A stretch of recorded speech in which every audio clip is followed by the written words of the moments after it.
Hey guys, welcome to episode 2 in this series of tutorials.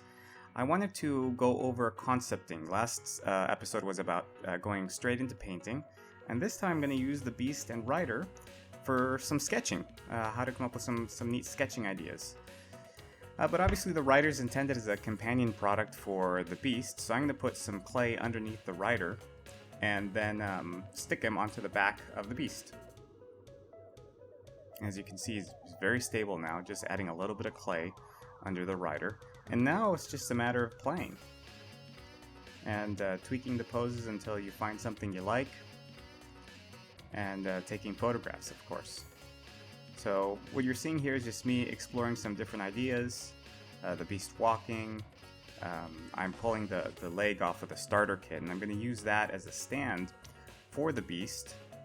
As you can see, his spine has a couple notches, and that's what it's for. And the beauty of using the armature leg as a stand is the stand itself is posable. So you'll see here in a minute I can move the stand around to help me change the angle of the Beast. And the other nice thing, of course, of having the Beast on the stand is you can pose it freely without having to worry about it holding its balance. You can make poses as if it's suspended in midair with the legs extended like midway running. And I think that's kind of the pose I'm going to go with here. I'm going to go with almost like a racing pose where it's running at an angle, like it's turning a corner. And just applying some final tweaks to the pose. And then after this, it's a matter of grabbing the camera and taking some pictures, exploring some lighting ideas. And there's the photo I took. And I'm in Photoshop, just adding some layers, and now I'm playing with the actual photograph itself. I mean, why not? Change the proportions a little bit, have some fun with Photoshop's transform tools. And now I'm just sketching away, just using a white brush to block in the basic anatomical landmarks for the Rider and the Beast, which of course is now perfectly in perspective. And I'm getting some great foreshortening, especially on the pose of the Rider. And so this is essentially, how you would go about getting started. At this point, I'm almost ready to just abandon the photo reference entirely and start to just focus on the drawing.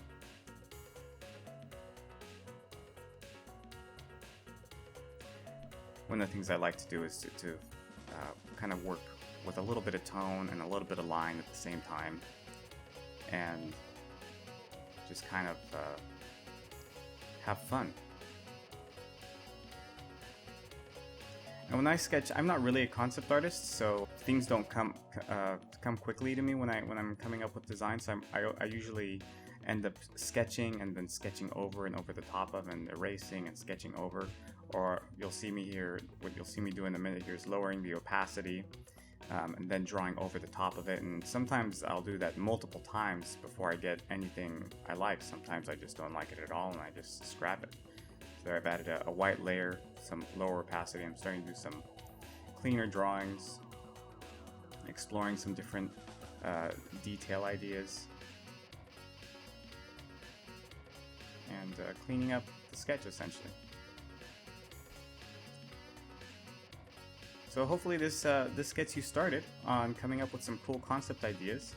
The beauty of using these armatures is you get some really great foreshortening and perspective, and you can just sort of explore ideas freely without having to stress too much about getting that right.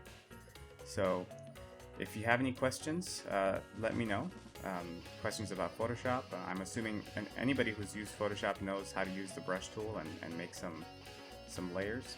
Here I've added yet another layer over the top, and I'm doing some much cleaner line work.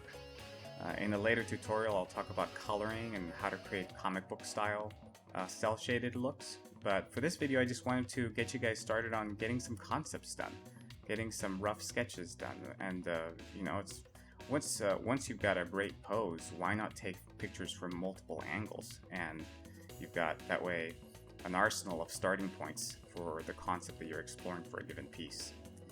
So, if you like this video, please subscribe to the channel. My name is Paul Siegel, and I'm going to be doing these fairly frequently.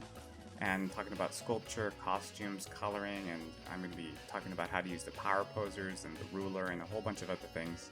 So subscribe to the YouTube channel, share it, and post your questions in the comments. Thanks guys. Bye.